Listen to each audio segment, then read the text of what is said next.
We have now been making YouTube videos for a whole year, and in this video I am going to talk about just some of the huge number of things that we have learned and some of the mistakes which we have made along the way. In March of last year, myself and my two brothers decided that we were going to make a YouTube channel for English language learners. We were inspired by a very simple idea that anyone can learn a language as long as they have enough content at low enough levels so that they can understand. We started filming in April of last year, and we decided that we were going to film a large number of videos in a very short period of time. At this point, we had no clue how YouTube actually works. So we decided to film 50, yes, 50 videos in 1 month and then upload them all on the same day. We had no idea what retention was, the amount of time that people watch your videos. We had no idea about spacing, the time between posts, and we also had no appreciation for the fact that if you film 50 videos at the same time and make a mistake in one of them, you are going to make a mistake in all 50 of those videos before you realize what you have done wrong. When we started, we had almost no idea how YouTube actually works, and we definitely did not have an appreciation for how difficult it is. When we first posted our videos, we got a little bit of interest, mostly from people that we know. But after maybe 1 week, or probably even 2 or 3 days, people forget, and suddenly it is just you. And when you spend a long time making a video and then post it on YouTube and get 1 view, it can be extremely demoralizing. But this is normal in both YouTube and in real life. It is very difficult to start something from scratch and keep going until you are successful. Because before you are successful, you get very little back. Well, that's not true. You do learn a huge number of things from the mistakes, from the failure, but you get very little back from people, for example. We maybe got 1 comment a week at the start, and we often went weeks or even a month without 1 single subscriber. It was very difficult. So what have we now taken from some of these mistakes? First of all, with retention, we realized that it is important, it is vital to think of the viewer when you are making a video. Just because it is something which you think is interesting does not mean that anyone else is going to find it interesting.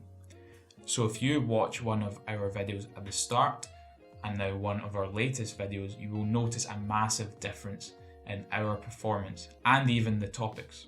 Another thing which we have learned is that spacing between videos is very important. When we posted 50 videos the same time on the same day, the top 2 or 3 or maybe 4 got some views. The others did not. Why is this? Because YouTube will try and promote the latest video, but if you post more than one at the same time, it does not get a chance to promote the other ones. And another thing that we have learned is that naming of videos is very important. You have to make it clear to the viewer what the video is actually about in the title, and it has to be short enough so that they can read it all from the front page. It is made slightly more difficult when it's a language learning page, as your audience are not native to that language. But perhaps the most important thing is that thumbnails are key. You maybe have 1 second to capture your audience with that thumbnail. So if your thumbnail is not good, if it is dark, if it doesn't tell what the video is about, no good. Another thing which I tended to look at a lot when we started was numbers. So the number of views of videos, the number of subscribers, and the number of likes. But again, when you're starting from nothing, it is very common to get almost no views. It actually took us 10 months to get 100 subscribers. This is quite a long time. After about 9 months, we decided that we were going to change our strategy a little bit. Before that, we were making 2 new videos every week.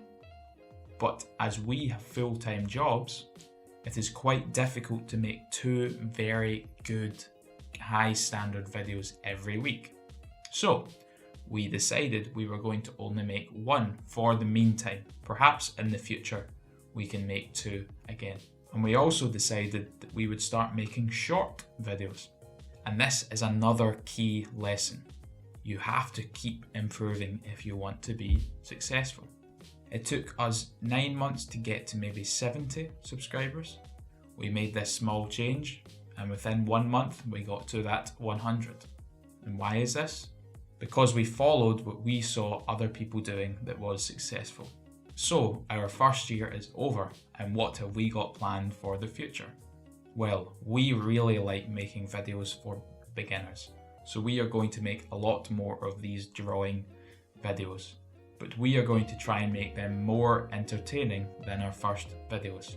And we're also going to try and just enjoy the process. Becoming successful is a very slow process. So if you don't at least enjoy some of it, you're never going to stick around. So we have decided that we are going to relax a little bit, not look at the numbers so much, and just try and make good, interesting videos. So that is a brief summary of our first year. Let us know in the comments below if you have any questions or if you have found something particularly interesting. And as always, keep watching and listening to our content, and most importantly, try and have a little bit of fun. We'll see you in the next video. Bye.